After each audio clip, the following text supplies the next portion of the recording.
All right, today we're diving into something really fascinating, based on a paper by Azka Khan. It's all about this specific and weirdly common media formula she calls the Alluring Saracen recipe. We're going to break down exactly what goes into it.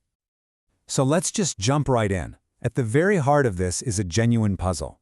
How does a symbol that stands for modesty and piety get turned into, well, a marketing tool for exotic allure? That's the core contradiction we're going to be exploring. And you really should think of this as a recipe. See, it's not just a character type. It's a formula, a specific step-by-step guide that, for whatever reason, sells incredibly well, even while being, pretty problematic. Okay, let's start by getting a clearer look at this puzzling picture. So, here's the whole conflict in a nutshell. On one hand, the media creates this alluring figure. But on the other hand, the tool used to create that allure is the hijab, a symbol of modesty. Its entire meaning gets twisted, doesn't it?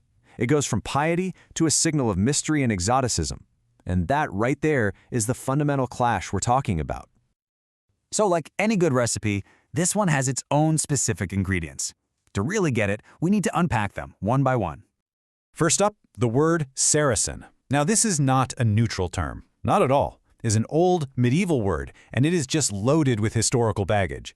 Using it immediately frames a character as something distant, as other, as inherently exotic. Okay, next ingredient, alluring. And in this recipe, alluring means something very specific.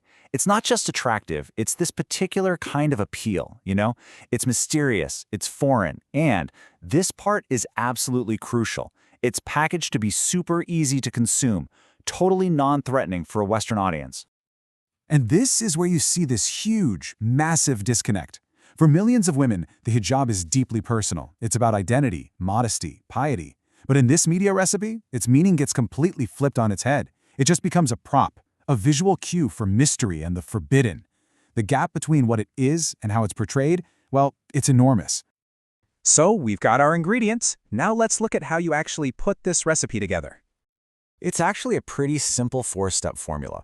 Step 1, you start with that old, distant Saracen label. Step 2, you add on a layer of that modern, marketable allure and mystique.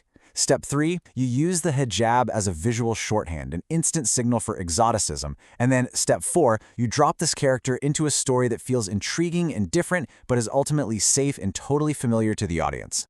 Which really brings us to the million-dollar question, doesn't it? Why does this formula get used over and over again? What makes it sell so well? Let's get into it. Yeah, this quote absolutely nails it. It's a recipe for safe exoticism. What does that mean? It means it gives the audience the thrill of the other without any of the actual challenge.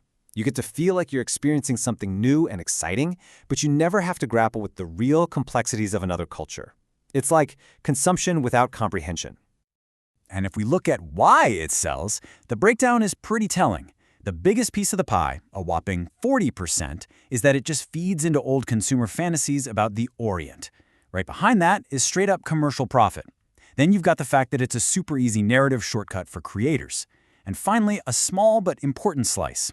It's just familiar. People recognize it. So the bottom line here is that this recipe works because it's just so incredibly efficient. It's a formula that taps into old fantasies, it gives writers a lazy shorthand, it boils down a complex identity into something simple, and maybe most importantly, it's been tested. It makes money. Okay, but there's a cost to all of this, right? What's the real-world impact of such a profitable and persistent recipe? That's what we're going to look at in our final section. And the consequence is pretty stark when you look at it like this. The more that one-dimensional stereotype gets reinforced, that bar goes way up. The less room there is for nuanced, authentic representation. That bar stays way, way down. One literally crowds out the other. And that really is the key takeaway here. This isn't just some harmless character in a story. The Alluring Saracen is a recipe, a powerful and repeatable one that actively shapes how people see an entire, incredibly diverse community. It has a very real impact on perception. Which kind of leaves us with one last, really important question to chew on. Now that we've deconstructed this one formula, it makes you wonder, right? What other media recipes are we all consuming every single day without even realizing that what we're getting is a specific, carefully constructed formula? Definitely something to think about.